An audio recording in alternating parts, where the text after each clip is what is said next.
That house is electrified. Electrified house. We got propane. Propane? And propane accessories. Oh, cool. You don't use that bastard gas, huh? No. I'm heading to Dunlap, Kansas this morning.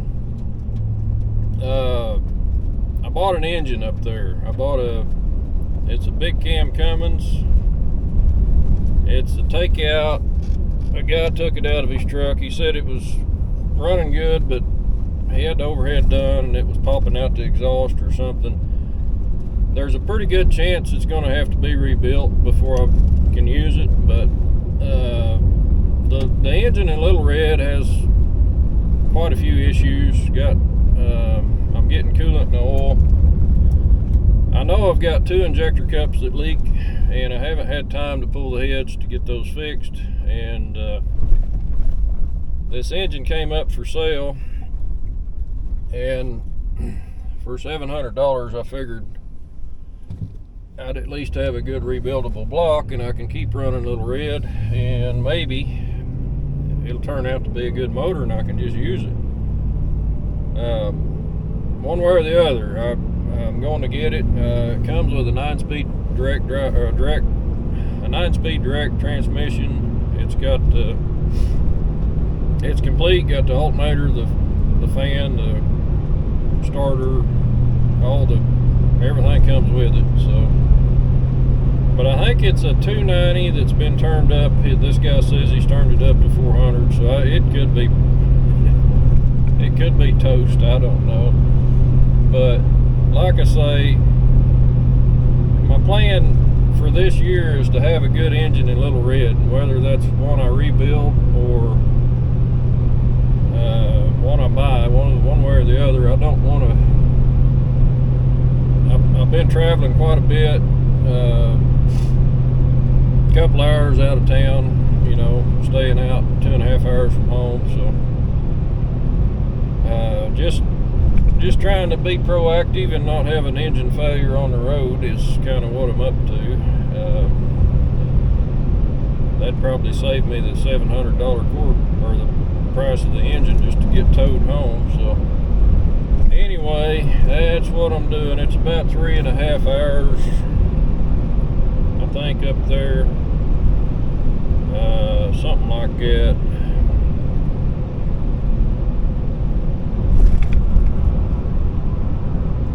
Well, this says 3 hours and 2 minutes. Anyway, starting route to 605 Commercial Street.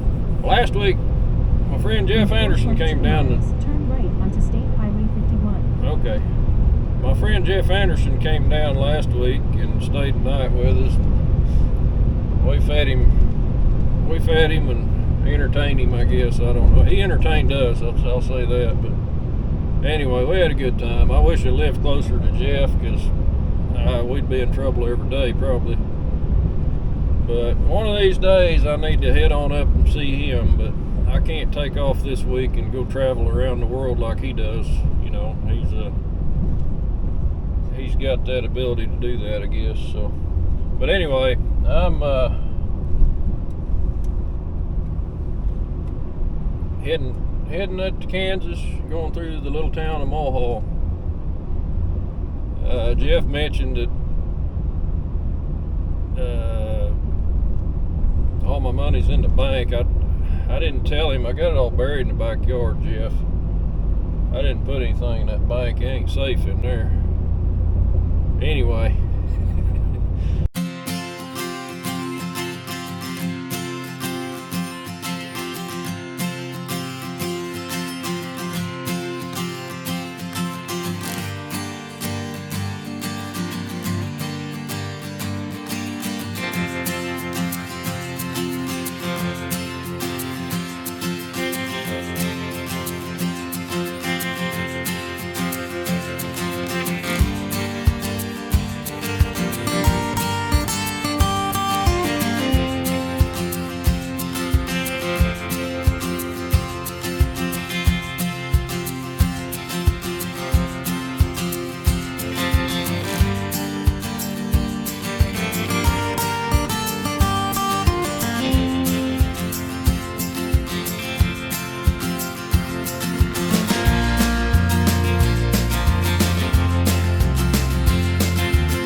Okay, so I'm out in the shop today with my latest purchase.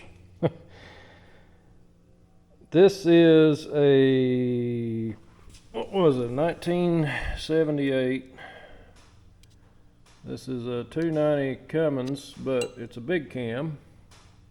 And the guy told me it was set to 400 specs. Now, I don't know how we can verify that, but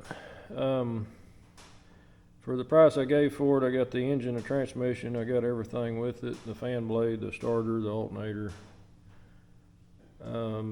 So pretty fair price. The guy told me it had some oil leaks on the compressor, which I'm seeing is probably true. I haven't really done a lot of cleaning on it yet.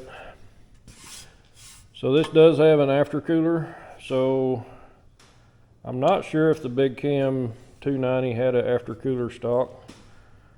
I added one to my 350 small cam, but he told me this was a running engine until he had a guy come and run the overhead on it. He said he took it out and drove it about 10 miles, and he said it started popping through the exhaust.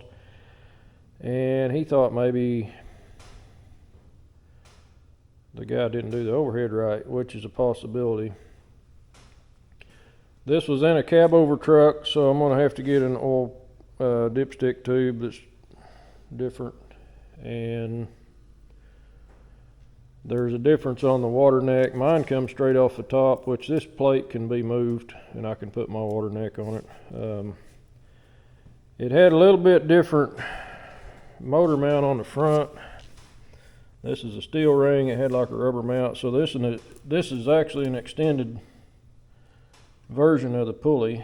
I'm not sure if that spacer may come off, but I think it should fit. Everything should fit in my truck. My motor mount's bolt on with these 4 bolts on each side. So big difference I've come across. This bell housing will not work. I've never seen one like that.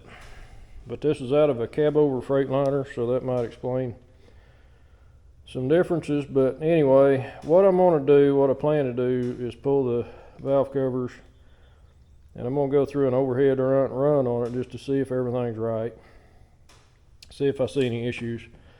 I bought this knowing that I might end up needing to rebuild it, but I'm going to have to either rebuild this one or the one that's in Little Red. So if this one's a good runner, it might get me by for a few years. I can see some oil leaking. I think what it probably is these rocker shaft seals go to leaking, and it'll leak down between each head. I think that's what it is. He told me it didn't get any water in the oil or coolant in the oil, but you can see this side's pretty wet. And I'm thinking that's either rocker box housing, or most likely it's that. So the rocker housings will probably have to come off regardless, but at this point I probably should run overhead, see if I see a problem there. If I don't see a problem there, I might need to investigate further into whether or not it's a valve issue. I don't even know if I can trust the guy for what he said it was, but for the price, it's like, you know, he really just needs to get rid of it. He says it's a good engine. He swears it's a good engine, but he ended up putting a different engine in his truck, so he had a bigger, I think a newer model, 400 or 600. He said it's a 600 horse Cummins. So I don't know if it has an N14, must have been an N14 or something, but this is most likely going to end up in Little Red at some point. I don't know how soon. So best case scenario, this is a good engine. Worst case, it gets rebuilt. Either way, hopefully I can keep using the truck. Won't have to, you know, won't be down. Okay, so pulled the crossover tube off. This doesn't look very promising here. That's a lot of, it's not just oil, but it's kind of gritty. inside of the turbo,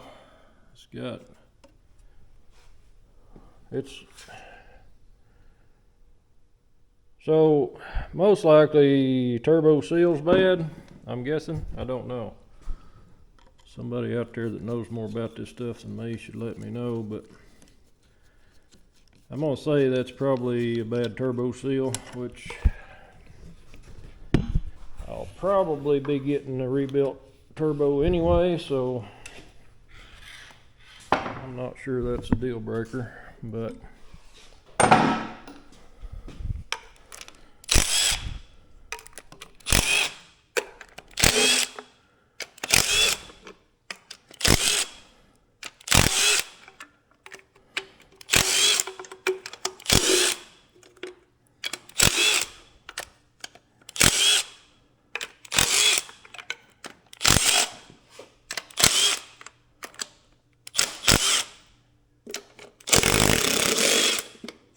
so, pretty simple getting those out.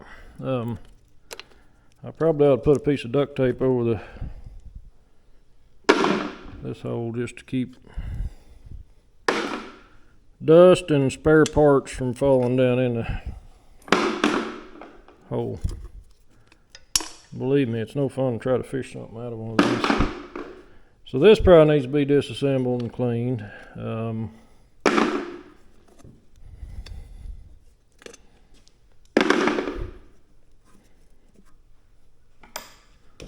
Thought that'd come right off there, but they silicone her down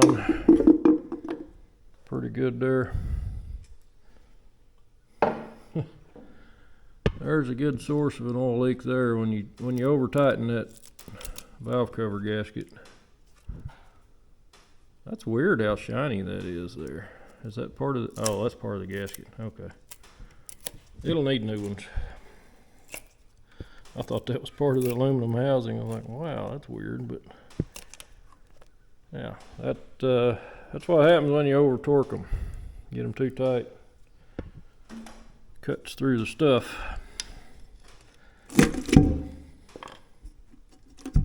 At least that's my story. Yeah. Try not to get the dirt in the engine, Frank.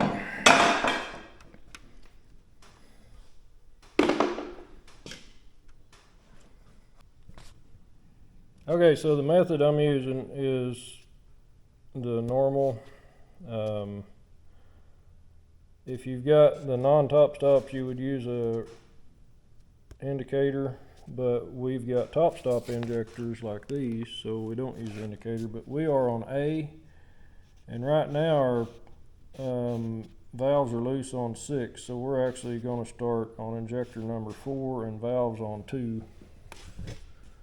So this is valves on 2, injector on 4. So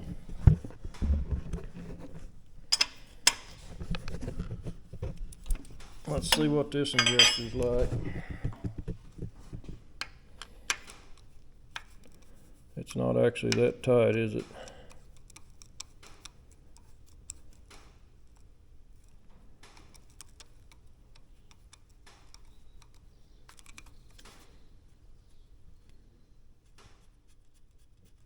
This might not be as bad as I thought it was.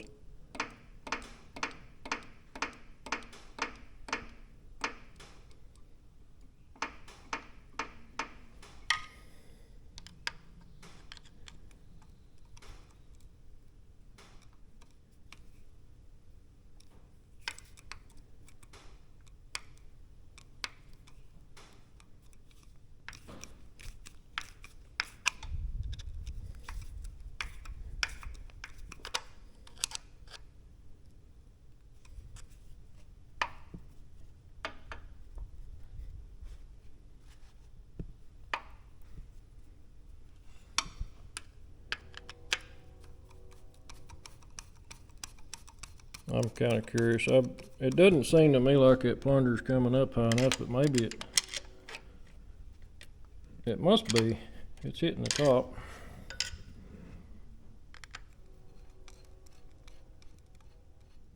Basically what you do is tighten this down.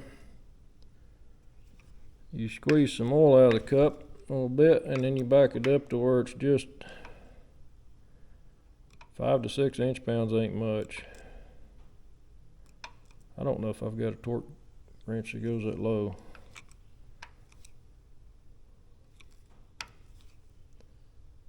So this is not the torque method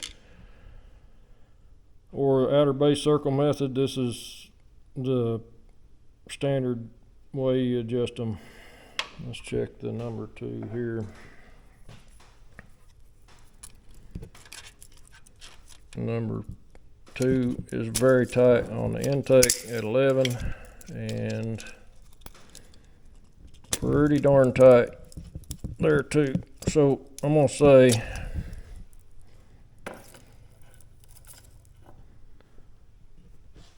these need adjusted for sure, but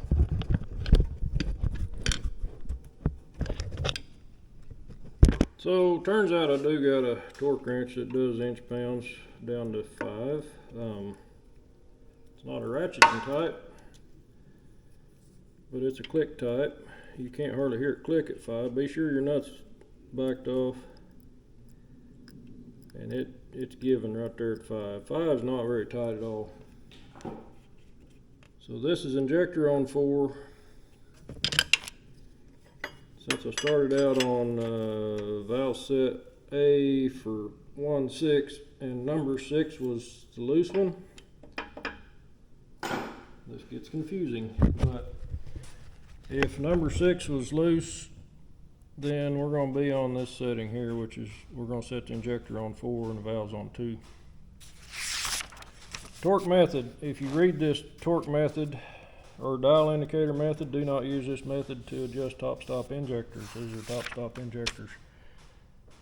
Also, if you go over here to torque method, this is where you set like valves and the injector on the same cylinder at the same time, but we're not doing that one. We can't do that one on a top-stop engine.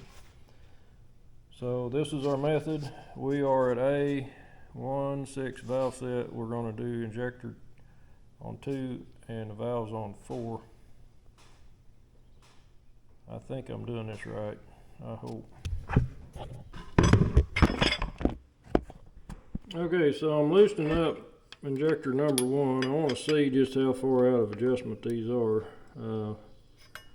We got the set bolt loose, or setting that loose. And that's comes up pretty good there. They were set way tight, because what they might have did is set these at 72 inch-pounds, which is a little tight for top-stop injectors. Our mighty torque wrench here. Let me get an extension on this to make it a little easier.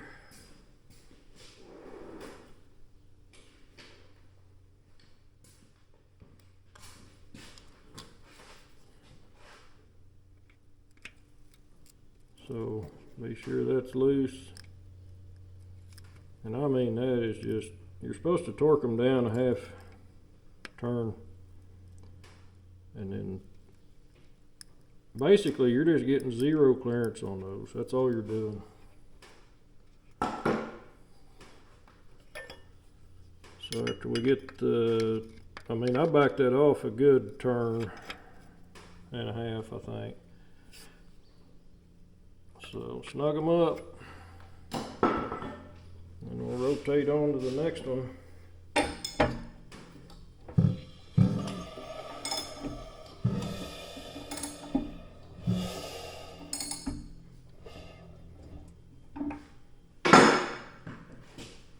So now we're on C. We're going to adjust the valve on the one we just did the injector on. So let's check and see how tight. Ooh, that's really tight. both of those making me wonder if I'm on the right one here.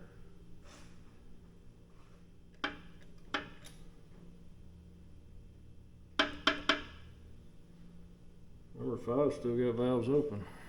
It should have them shut. I wonder. Okay, am I on the wrong one? No, I'm on the right one.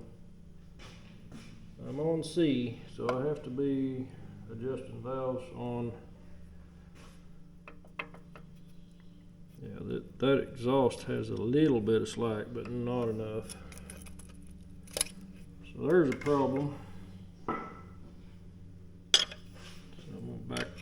I'm going back to the exhaust and the intake. The intake's really tight. The exhaust is too tight also. So there's a problem there. That thing's stuck in the nut. Didn't want to move. I don't know how much you can see with the camera right there, but get her number 23 feeder gauge. I like to use bent ones. They seem to fit down in a Cummins better than a straight one.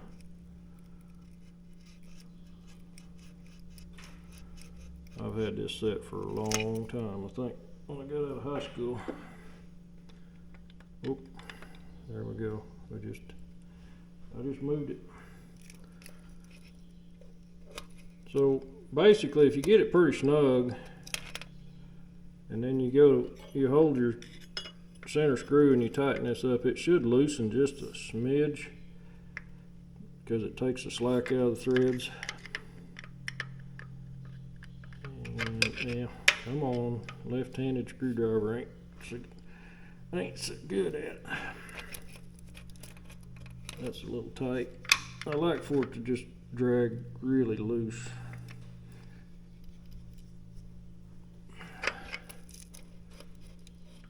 Okay, so I'm almost betting the intake valve on this one was not shutting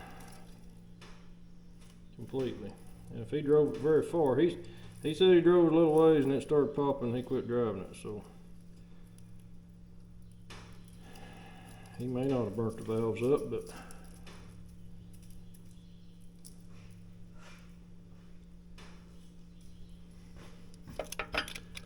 but I can't get an 11 under that.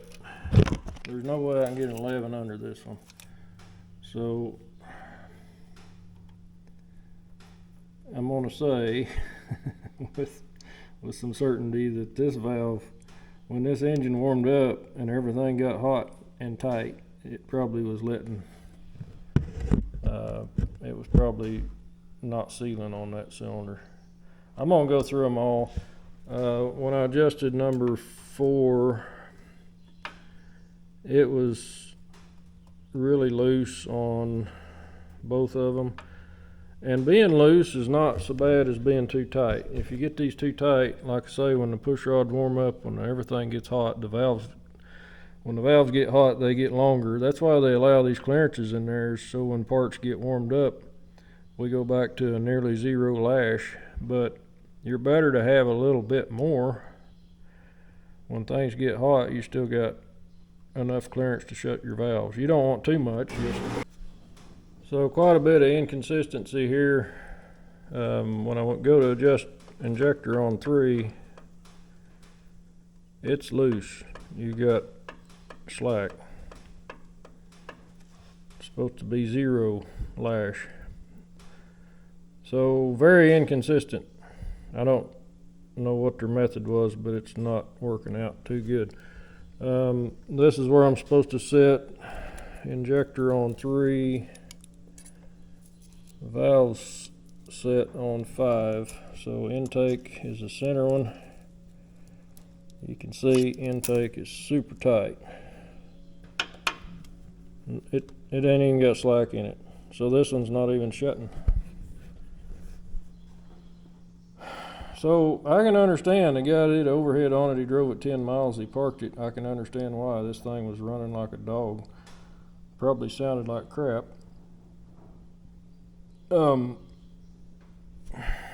Maybe they didn't mess anything up too bad on it, but all right, she's laying on her side, I think, pretty safely. We got a sturdy block under the flywheel. We still got the hoist on this side, but she's sitting on the gear cover. Ooh, actually on the pulley. I gotta move that. I gotta get it off of that because I'll have to turn the engine over. Whoops. Pick this end up with this little hoist. Ah, she moved too far the wrong way.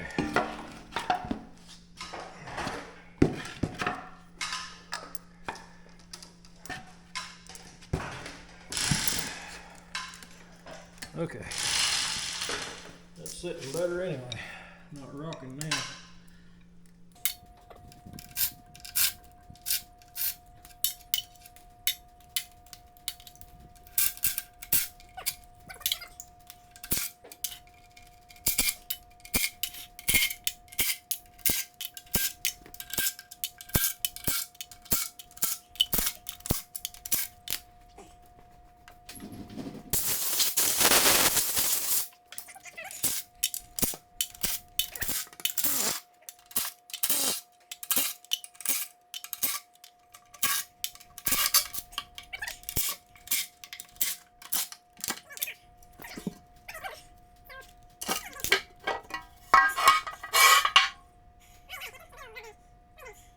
I couldn't resist. I'm going to pull number 1.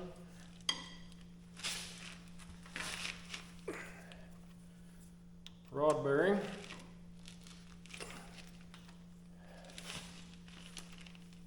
We're going to see what the bearing looks like. I'm not going to pull any mains just yet.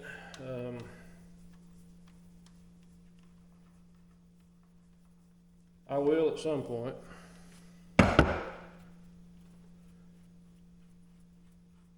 But curiosity got the best of me.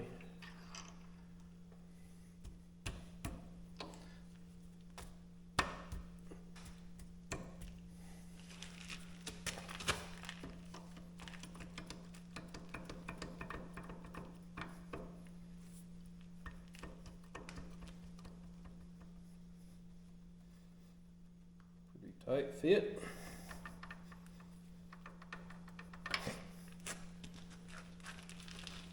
So we got a doweled rod cap.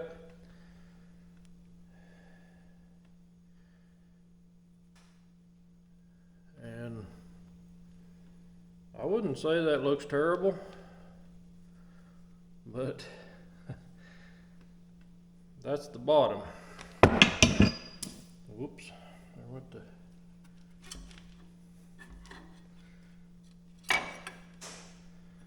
That's the top. That's the one that gets the power on it. So it's showing brass.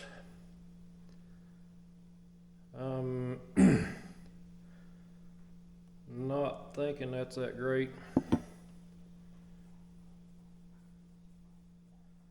There's some scratches in the crank.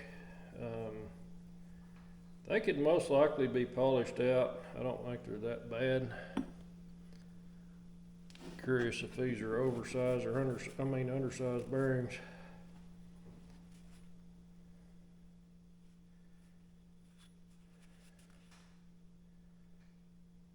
That is a standard bearing. That's interesting. It's a Cummins bearing.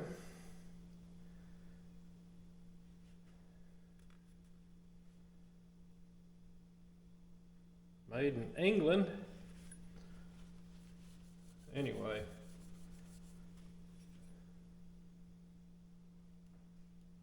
That's a little disappointing. I mean, I can feel my, you can feel it scratched.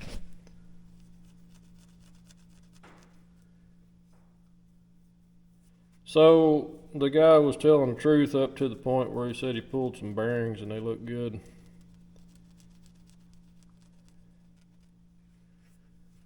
what has happened is some junk has come out of that oil passage and hung up in that bearing. Like I say, this could probably be polished out. I don't think it's that bad. This is one of those things, I'm at the point of making the decision. Do you do a complete rebuild on this motor, or do you polish up the crank a little bit with some hand tools or emery cloth and put bearings in it and run it? Let me know what you think. I'm kind of on the fence on this. I'm assuming the heads are in good shape. I'm assuming a lot of things, like head gaskets don't appear to be leaking water or coolant. I think the rocker boxes are leaking oil, which is pretty common. So if this looks that bad, these probably look just as bad. It might be time to pull the crank for a polish. It might be time to pull the heads for a rebuild. Or it could just be time to touch it up a little bit, throw some new bearings in it, and get another 150,000 miles out of it. I don't know. I gotta check prices on parts, and you know, standard size bearing, that's a good sign. This is probably, you know, being as old as it is, it's probably been rebuilt once.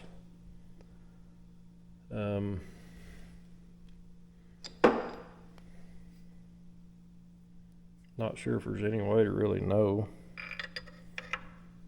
Surely it's not the original bearings. So that's kind of where I'm at today.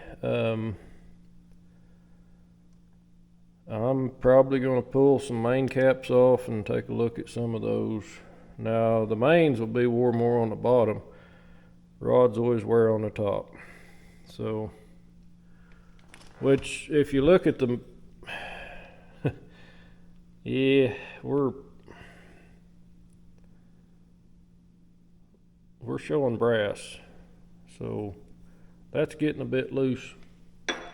Now Cummins, a lot of Cummins guys will put a new set of bearings in them at 250,000 miles. And that's all they'll do to them. They'll run them. So we might be at the point where we could just put bearings in it and run it. But I'm not going to run these bearings, I'll tell you that. One way or another, we will straighten that out. I may do some measurements on these, see what they look like. But I can't run that. I'm not sure what prices are on bearings. I think I could probably get a new set of rod and main bearings for under $300, possibly.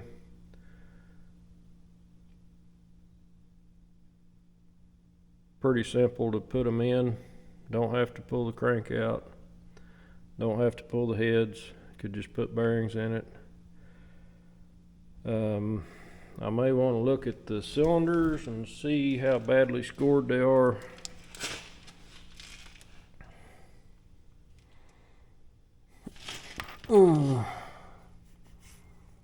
Yeah.